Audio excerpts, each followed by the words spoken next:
My ex-husband Donald walked out on me 26 years ago when I confronted him about his 3-year-long affair with a younger woman in his workplace.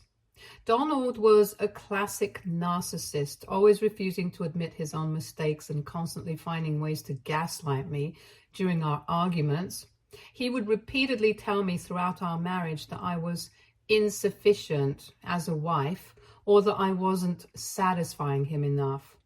His manipulative tactics were so relentless that it had started to make me question my own self-worth and sanity. When I finally gathered enough courage and evidence to confront him about the affair, I knew he would still not relent. However, I had screenshots of his text messages with the woman, so I thought maybe he would finally see the error in his ways. The proof was undeniable, yet Donald refused to acknowledge it. Instead, he accused me of being delusional and insisted that I was invading his privacy by going through his messages. He maintained that he and the woman were just friends, despite the clear evidence to the contrary. The arguments became exhausting. No matter how much proof I presented or how logical my points were, he continued to deny everything and turn the blame back on me. He made me feel like I was losing my mind. Eventually, I reached my breaking point. I couldn't tolerate his lies and manipulations any longer. In a moment of clarity and self-respect, I told him to leave since he refused to admit his mistakes or take any responsibility for his actions. Since I was paying for the bills around the house and my name was also on the mortgage, I wanted him gone and informed him that we would sort out our assets during our divorce. Hearing the word divorce, Donald immediately snapped. His demeanor changed in an instant and he started getting violent. He yelled that he was not going to allow me to divorce him and that he would continue doing whatever he wanted with other women. He insisted that as his wife, I needed to keep my mouth shut and live with it. His eyes were wide as saucers as he then leaned near to my face and threatened to take my son away from me if I didn't comply with his demands.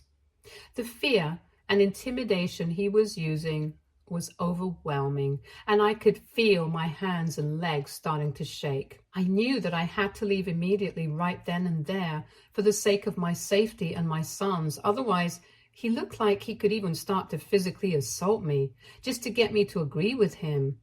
I quickly grabbed my purse and car keys and told my son to get in the car with me so we could get away from my ex-husband, at least until he could calm down. Donald, however, refused to let us go. He forced himself into the car with us, yelling and making threats, saying he was going to end me for trying to leave him. The situation was terrifying, but I knew I had to remain calm and find a way to get us to safety. I started the car and told Donald that if he didn't leave me alone, I was going to drive him to the police station. However, Donald just laughed at me and said he wouldn't allow me to do that.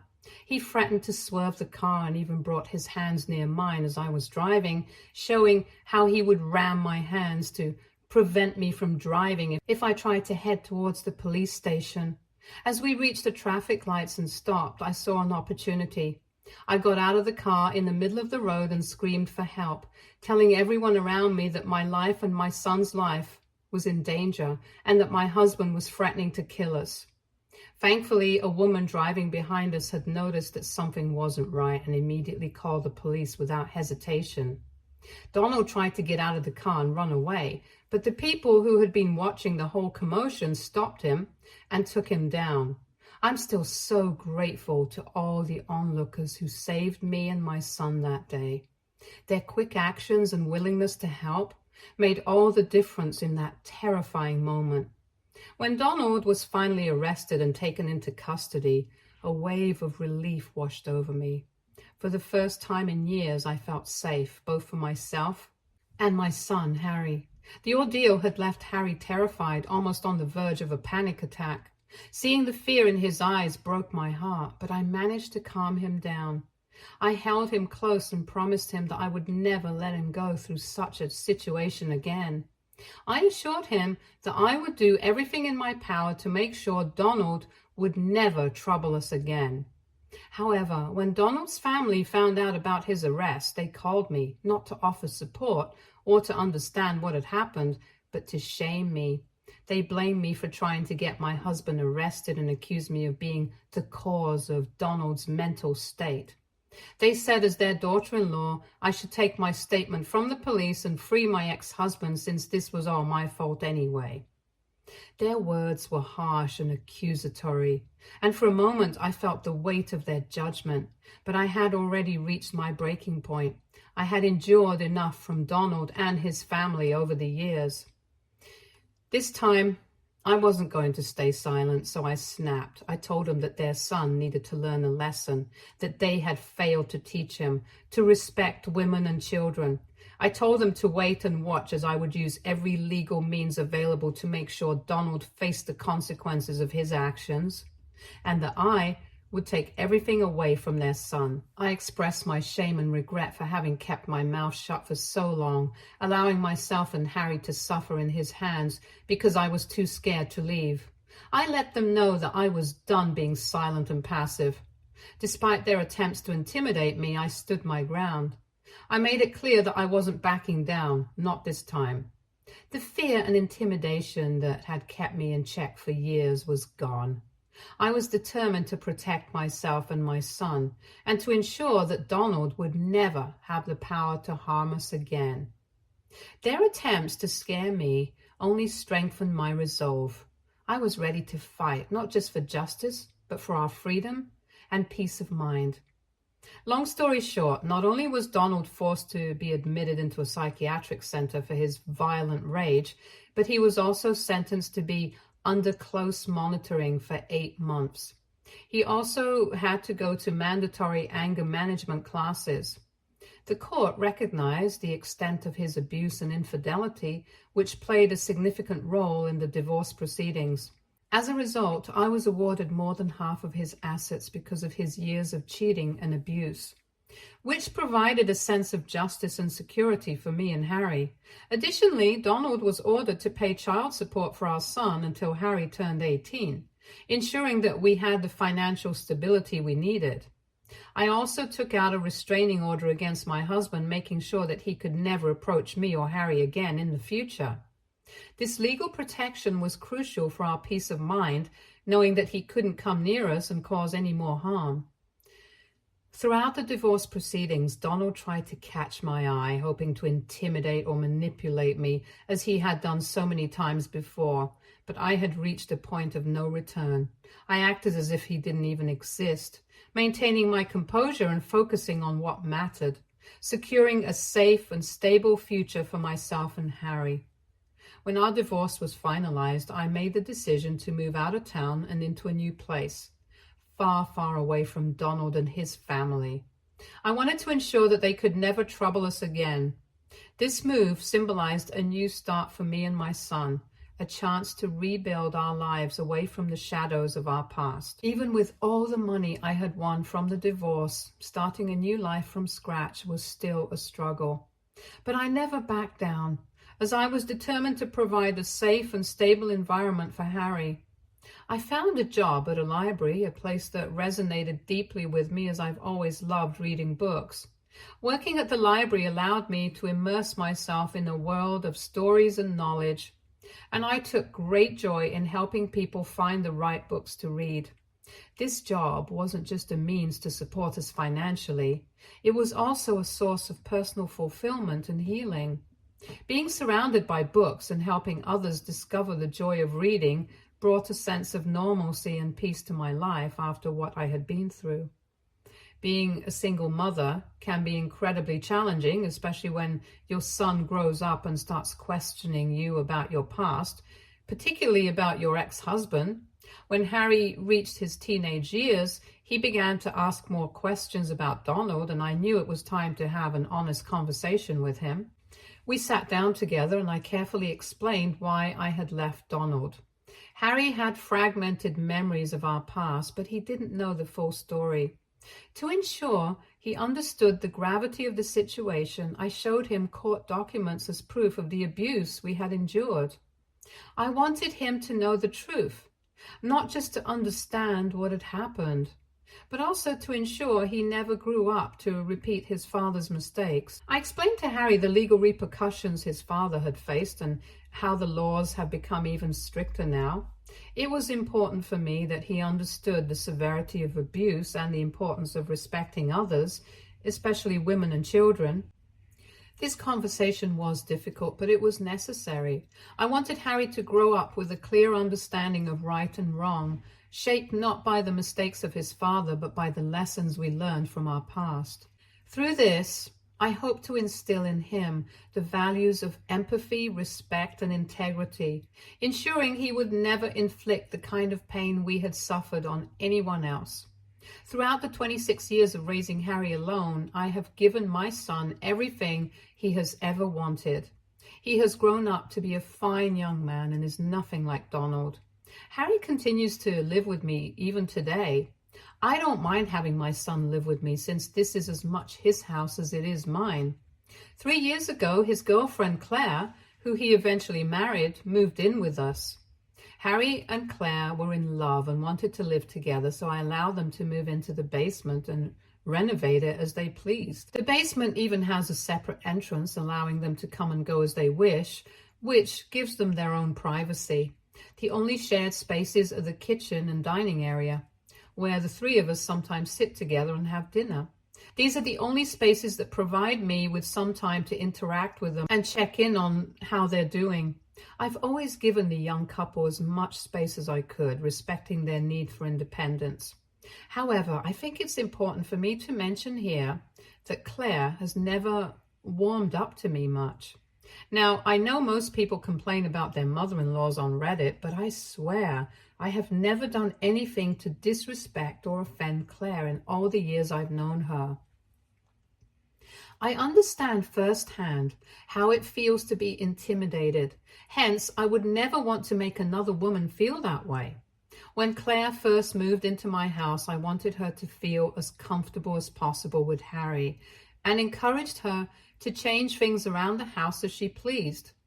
Unlike Harry, who grew up with loving parents, Claire has had a very difficult childhood. She has shared heartbreaking stories with us about how her stepfather would burn her with cigarette marks and how her mother would let her starve by leaving her hungry while she would be off drunk in a bar. Hearing her stories has always filled me with sympathy for the poor child, and naturally, I have developed a soft spot for her. I've always treated Claire like my own daughter, wanting to provide her with the care and support she never received growing up. Initially, everything seemed fine between the three of us. However, over time, Claire started to feel uneasy around me. For some reason, she began to think that Harry and I were just too close with each other, since she never had a healthy parent-child relationship. This perception puzzled me because I had always tried to give them space and respect their privacy. She would tell Harry that it was weird for him as an adult to spend so much time with me. Just to clarify, my son and I watch a show together every Saturday, which Claire even started watching with us as well. It's just a 1-hour show every Saturday, and my son and I like watching it. I don't see how watching a show together could be seen as weird, but that's what she started telling Harry. When Harry talked to me about it, he explained that he needed to listen to his girlfriend, and I completely understood. I wanted my son to prioritize his partner, so I never questioned him or Claire about their feelings. However, Claire continued to have issues with me further.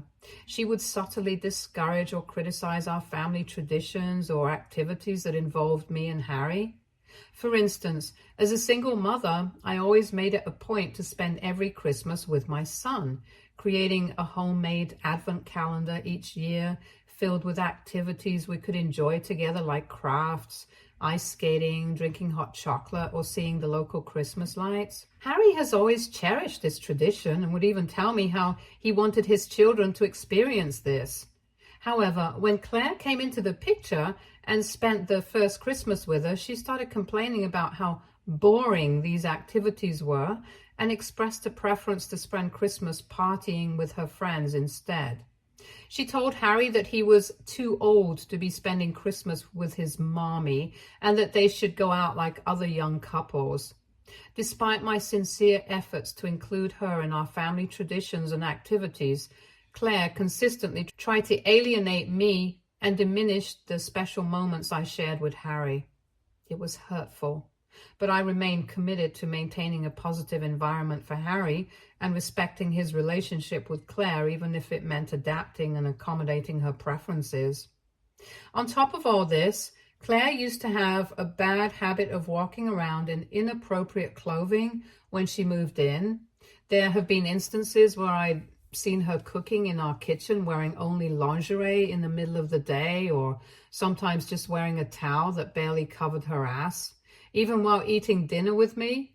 As a woman, I have no issues with nudity or what people do in their own private spaces, but I prefer not to see that in our shared spaces. It's about respecting people and considering whether others would be comfortable with this level of nudity or not. When I brought this up with Harry and asked him to talk to Claire about wearing more appropriate clothes, it sparked a heated argument. Claire reacted defensively, accusing Harry and me of trying to control her and asserting that it was her body and her choice on how she dressed. I calmly explained that I was uncomfortable with her exposing herself in front of me, but Claire retaliated by calling me a pervert. That really angered me. So I bluntly told her that if she wanted to walk around naked, she could do so on the streets, but inside our home, in our shared spaces, she needed to show respect and be civil. I made it clear that if she couldn't abide by that, she couldn't continue living with us. This immediately silenced Claire as she realized she didn't have any other place to go. Since then, she started to dress more appropriately around me.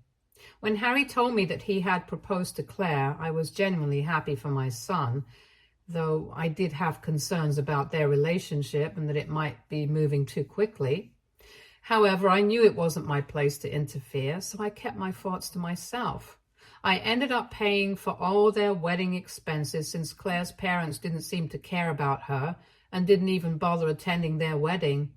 Despite covering everything, Claire began pressuring Harry to ask me to fund their honeymoon. Harry had saved up some money for a nice trip, but Claire wanted to go overseas, which they couldn't afford without my financial help.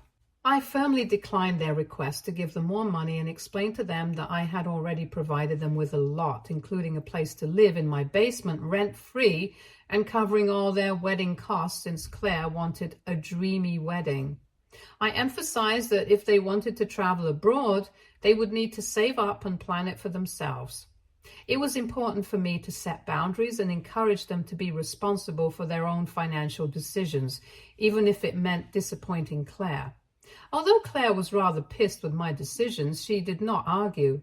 I decided this year that it was time for me to retire and fulfill my dream of traveling the world with the money I had saved up. Throughout my life, I had always put my son first, and now I felt it was my turn to explore and see the world while I still could. I shared my plans with Harry and Claire, explaining that I would be renting out my room while I was away to earn some extra income. Harry was supportive and assured me that he would take care of the house during my absence. It was a thrilling prospect to finally have some time for myself after years of focusing on my family. Once I submitted my resignation and began preparing for my travels, I noticed a shift in Harry's attitude towards me. He suddenly started expressing how unfair it was that I had the means to retire and travel while he and Claire were still living in the basement and struggling.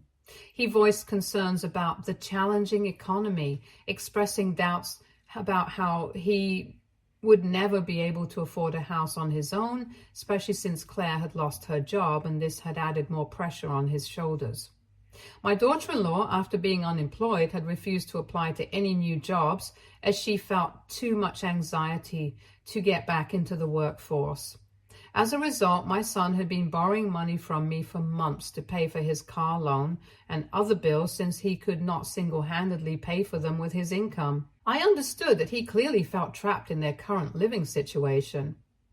Harry then asked me if he and Claire could instead move into my bedroom while I was gone, suggesting they could rent out their basement to generate income. I understood his frustrations and emphasized with his situation as my son. This is why I agreed to let them move into my room and told them that I would move my belongings into storage for the time that I would be away. As long as the basement could be rented out to earn some additional income, I was supportive of this arrangement. Before embarking on my trip next month, I discussed with my lawyers and decided that I would pay off my son's car loan as an additional gesture of thanks for looking after my house while I would be gone. As I mentioned earlier, I wanted to support my son and his wife in any way I could. However, before I had the chance to share this news with them, I came home yesterday evening to a surprising sight. My clothes and belongings were strewn on the floor outside my bedroom. At first, I was alarmed and thought our house had been robbed, but when I walked into my room, I found Claire and my son going through my drawers and closet, removing everything. Confused and taken aback, I asked them what was going on. My son explained that since I had given him permission to move into my room, he was helping clear the space for them so that they could move their things into the room. I clarified that I hadn't given him permission to start moving my personal belongings and insisted that I wanted to handle the relocation of my things myself. I questioned why they hadn't called me before moving anything and why my belongings were on the floor instead of being packed in boxes. Claire responded that they wanted to empty the room first before packing things into boxes, claiming they were trying to speed up the process since they felt I was taking too long to move out. I felt a mix of frustration and hurt. It was disheartening to see my personal space invaded and my belongings handled without my consent. I had trusted them to respect my possessions and this house while I was gone, yet they were already treating them with so much disrespect, as if my consent no longer mattered. I got increasingly angry and told them to immediately stop going through my things and that I would pack my belongings at my own pace. I made it clear to my son and Claire that they had absolutely no right to enter my bedroom without my permission. Claire argued back defensively, claiming I was overreacting, as if they had committed a crime. That infuriated me even more, and I reminded her of how she had barred me from entering the basement since she moved in, and she always insisted on her own privacy, yet here she was dictating what should happen in my own bedroom. Turning to my son, I asked him where he expected me to sleep, as I still had a month left before my trip. Harry tried to calm me down by suggesting I move into the spare bedroom or even into their basement for the remaining days. I was shocked and hurt by his suggestion. I reminded him firmly that this was still my house to begin with, and they were merely guests, living in the basement. They had no right to push me out of my own bedroom or dictate where I should sleep.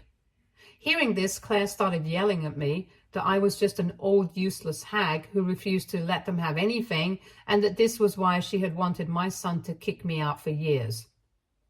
I was taken aback and turned to Harry in disbelief, asking him if it was true that they wanted to kick me out of my own home. Harry, unable to meet my eyes, looked down in shame. Meanwhile, Claire continued yelling, accusing me of treating them like outsiders and insisting that I had no right to occupy an entire house while they were confined to the basement only. She argued vehemently that since I was retired and planning to travel, I should vacate the house and allow them to take over completely so they could finally start their own family in peace. She said I was only standing in their way and refusing my son his rights to this house. Since this argument, I haven't spoken a word to my son. Harry and Claire have left my belongings alone for the time being, and I have refused to let them move into my bedroom. As I write this, for the first time, I feel a sense of fear and uncertainty. I worry that Harry might be secretly planning ways to push me out of my own home. Legally, I know he can't do that because the house is in my name. But what happens when I'm away traveling for months? It's not just about the physical space, it's about the trust and respect that seems to have been shattered between us. AITA? If I kick out my son and his wife for not respecting my space? Update 1. All right, I've listened to everyone and I did talk to my lawyer as well. I've given my son and his wife a 2-week notice to move out of the basement. I've been clear with my son that if he doesn't comply, I will cut off the electricity and water to the basement and change all the locks around my house so he cannot come back in. Furthermore, I've warned him that I'm prepared to take him to small claims court to recover all the money he owes me and hasn't repaid. I've also made it clear to my son that their actions towards me could be classified as elder abuse, a serious offense that could lead to legal consequences, including imprisonment. This has understandably left my son feeling terrified, and he's attempted to apologize. However, after everything that's happened, I find it difficult to trust him anymore. As for Claire, she hasn't uttered a word to me or offered any apology for her earlier outburst. I have put up cameras around my home to record just in case they attempt to do anything to me or steal my stuff. Overall, this has been a tough decision to make, but I feel it's a necessary step to reclaim my space. The lack of respect and the strain on our relationship has reached a point where I need to take firm action to protect my own well-being and interests. Update 2. I know everyone has been waiting for an update. Harry and Claire have finally moved out. In the days leading up to their departure, Harry made numerous attempts to negotiate and plead with me. He tried to emotionally manipulate me, expressing how his marriage was at risk because he lacked the financial capacity to support himself and Claire, and urged me to let them stay for a few more months. Despite his pleas, I refused to back down. On the day they were packing their belongings into the car, I could hear Claire hurling insults at me and angrily kicking things around in frustration. Her behavior was hurtful, but I remained composed and refused to react, denying her the satisfaction of seeing me affected. I'm also well aware that she took some of my utensils and cutlery from the kitchen while moving out, which angers me, but I've decided to let it go. After they left, I immediately had all the locks in my house changed. I've decided to use the thank you present I had wanted to give my son previously to instead treat myself with some new renovations around the house. I feel so much at peace now that I don't have them living with me. Update 3.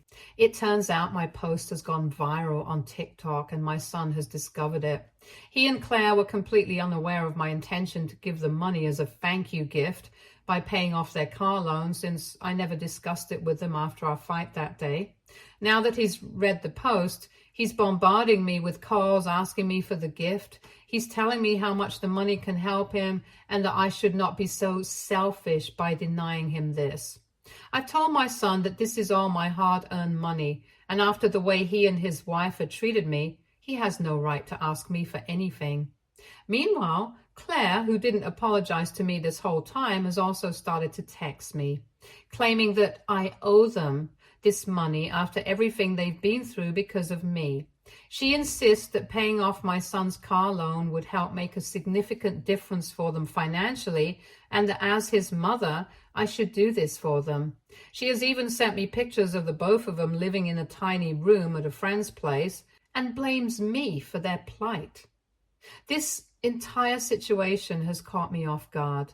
While it's true that I had originally planned to help them out of goodwill, their lack of respect towards me ultimately made me decide to not help them out in any way. I feel disappointed by their continued demanding and entitled behavior towards me. It's disheartening that despite my efforts to support and help them, their response hasn't reflected gratitude or understanding of the sacrifices I've made. Obviously, I won't be giving a single penny to my son, no matter how much he begs, because I feel like I have done more than enough for them already. I've also made the difficult decision to block my son so he can't disturb me any further. It breaks my heart to take this step, but I know it's necessary for my mental sanity and well-being.